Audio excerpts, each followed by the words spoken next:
মত প্রকাশের স্বাধীনতায় হস্তক্ষেপ এবং প্রযুক্তি প্রতিষ্ঠানের ওপর খবরদারির অভিযোগে ইউরোপিয়ান ইউনিয়নের সাবেক কমিশনার থিয়েরি ব্রেতো সহ 5 জনের ওপর ভিসা নিষেধাজ্ঞা দিয়েছে ট্রাম্প প্রশাসন। মঙ্গলবার স্টেট সেক্রেটারি মার্কো রুবিও একথা জানান। অন্যদিকে আমেরিকার এই ভিসা নিষেধাজ্ঞার কঠোর সমালোচনা করেছেন ফ্রান্সের প্রেসিডেন্ট ইমানুয়েল ম্যাক্রো। সামাজিক মাধ্যম এক্সে এক পোস্টে তিনি বলেন, ইউরোপের ডিজিটাল সার্বভৌমত্বকে ক্ষুণ্ণ করার উদ্দেশ্যেই এমন পদক্ষেপ নেওয়া হয়েছে। মত প্রকাশের স্বাধীনতা খর্ব এবং আমেরিকার প্রযুক্তি প্রতিষ্ঠানগুলোকে সেন্সরশিপে বাধ্য করার অভিযোগে ইউরোপের 5 জন নাগরিকের উপর ভিসা নিষেধাজ্ঞা আরোপ করেছে স্টেট ডিপার্টমেন্ট। নিষেধাজ্ঞার তালিকায় ইউরোপিয়ান ইউনিয়নের সাবেক কমিশনার থিয়েরি ব্র্যাটন এবং বেশ কয়েকজন অ্যাক্টিভিস্ট ও এনজিও কর্মকর্তা রয়েছেন। স্টেট ডিপার্টমেন্টের দাবি, এই ব্যক্তিরা সংগঠিতভাবে আমেরিকার একাধিক সোশ্যাল মিডিয়া প্ল্যাটফর্মগুলোতে নির্দিষ্ট রাজনৈতিক দৃষ্টিভঙ্গি দমন এবং নিষেধাজ্ঞা আরোপ করতে চাপ দিয়ে আসছিলেন। এক বিবৃতিতে স্টেট সেক্রেটারি মার্কো রুবিও বলেন, এই উগ্রপন্থী অ্যাক্টিভিস্ট এবং এনজিওগুলো বিদেশি রাষ্ট্রের পক্ষ নিয়ে আমেরিকার একাধিক ব্যক্তির বক্তব্য ও প্রযুক্তি প্রতিষ্ঠানগুলোকে লক্ষ্যবস্তু করছে। ট্রাম্প প্রশাসন এ ধরনের সেন্সরশিপ আর সহ্য করবে না বলেও জানান তিনি। ইমিগ্রেশন অ্যান্ড ন্যাশনালিটি অ্যাক্টের অধীনে এই 5 জন এখন থেকে আমেরিকায় প্রবেশের অনুমতি পাবেন না বলেও জানান স্টেট সেক্রেটারি।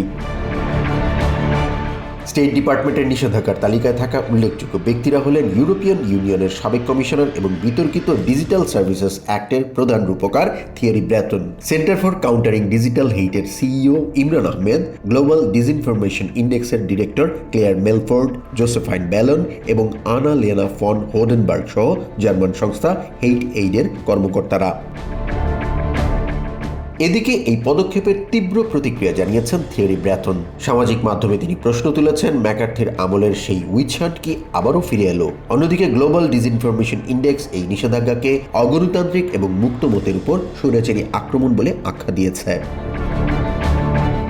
ইউরোপের নাগরিকদের উপর স্টেট ডিপার্টমেন্টের ভিসা নিষেধাজ্ঞার কঠোর সমালোচনা করেছেন ফরাসি প্রেসিডেন্ট ইমানুয়েল ম্যাক্রো। বুধবার সামাজিক মাধ্যম এক্সে দেয়া পোস্টে তিনি এই পদক্ষেপকে ইউরোপের ডিজিটাল সার্বভৌমত্বের উপর আঘাত হিসেবে আখ্যা দেন। ম্যাক্রো জানান, থিয়েরি ব্র্যাটন সহ 5 ব্যক্তির বিরুদ্ধে আমেরিকার ভিসা নিষেধাজ্ঞার নিন্দা জানায় ফ্রান্স। ইউনিভার্সিটি অব ক্যালিফোর্নিয়ার আইন বিভাগের অধ্যাপক ডেভিডকে ডয়চে ভেলেকে জানান, সামাজিক মাধ্যমে ঘৃণা ছড়ানো বক্তব্য বিষয়ে ইউরোপিয়ান ইউনিয়নের কঠোর অবস্থানকে ট্রাম্প প্রশাসন শুরু থেকেই সমালোচনা করে আসছে।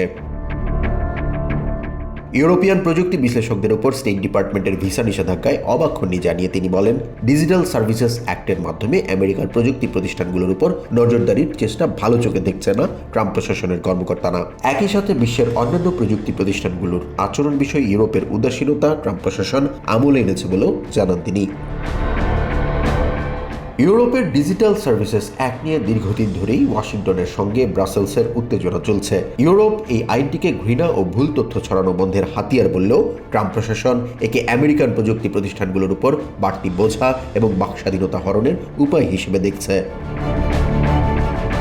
জাহান মিথুন, TVN 24 news desk. New York থেকে সম্প্রচারিত TVN 24 টেলিভিশন বিশ্বজুড়ে বাঙালির কণ্ঠস্বর।